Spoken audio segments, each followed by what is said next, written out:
سلامونه مې واخلئ ملګرو الفتابان یم دا مهال په یونیورسټۍ کې کلاس وشو نو روان یو سروې چې جیکټ یې بوالی د سروې دپاره نو زو ټکسلې چوک کې به هغه جیکټ یالو نو سلمانه څه دې خیال دی څه ویل غواړئ السلام علیکم یار روان یو د جي ټي روډ باندې ډېر ښه موسم دی او کلاس فری نو موږ وویل چې د ګپ شپ یې هم وشي او لږ څه ویلاګونه به هم جوړ او نو ملګرو وایي هسې ناست دی چې دی د خان هغه بیګار ښه دی نو روان یو ما وی چې په دې لاره د ملګرو سره ویلاګ هم جوړ کړم او بیا د پسرلي موسم هم دی نو زو مخکې دا ولاګ را سره وګورئ او د ټکسلۍ دا ماحول را سره وګورئ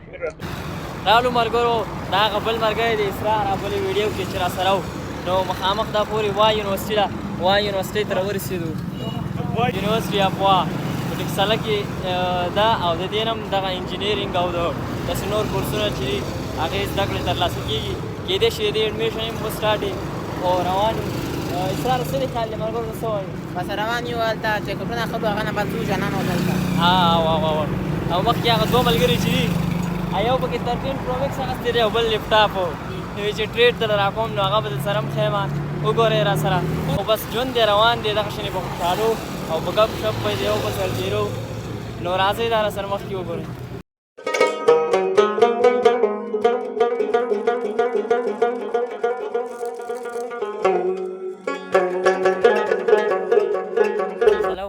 چې د څه شي خوښي نو هغه به خورو نو دی به اوس خوښوي تاسو ته نو راشئ د دې د مینیو وګورئ موږ سره اوس پته شي اوس فلحال موږ ډیسایډ کړی نه دی ډیسایډ به کوو بیا تاسو سره شي ښه ملګرو د جیکټو نه وروستو د هغه بازار نه راغلو بیا دې خو دلته د دې ملګرو سره کېناستو نو دې دوه ملګرو یو آیفون اخیستی و ډېر مبارکي دې ورته ورکړو د بل لیپټاپ اخیستی و د هغې ټریډ یې راکړو نو د ملګرو سره هغه ګپ شپ چې دی هغه مزه کوي خوراک خو سړی په هر ځای کې کوي خو د ملګرو سره هغه ګپ شپ چې دی هغه مزه کوي نو دا یو شعر دی تاسو ټول در ډالۍ وي د رحمان بابا شعر دی و چې مړول د وږې ګېډې اسان کار دی مړول د وږو سترګو مشکل کار شي کوي نو دا ملګري چې یونیورسټۍ دا لایف چې دا خو په سړي باندې تېرېږي هغه که سبق کې یا داسې د نورو ملګرو سره نو خپل هغه ژوند چې دی هغه به دغسې په خوشحالو او په مینه محبت سره تېرو نو را سره سلمان ناست دی دی د سوات بحرین سره تعلق لري خو زمونږ د ملګرو کې یو ملګری داسې چې سړی پې صلاح او مشورو سره کوي نو د ده سره موږ ډېر ګپ شپ لګو که څه دې خیال دی افاقه نو سلمانه څه به ویل غواړې ملګرو ته بسم الله الرحمن الرحیم ټول نه مخکې کتونکو ته زما سلام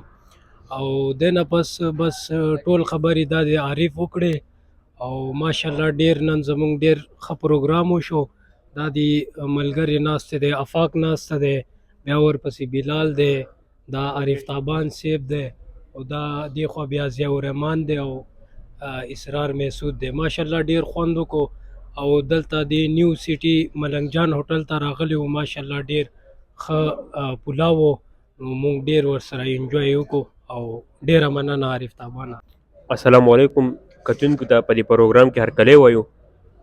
څنګه چې تاسو عارف صاحب هم خبرې وکړې سلمان صاحب هم تاسو سره خبرې وکړې چې زموږ د غربت نه ملګري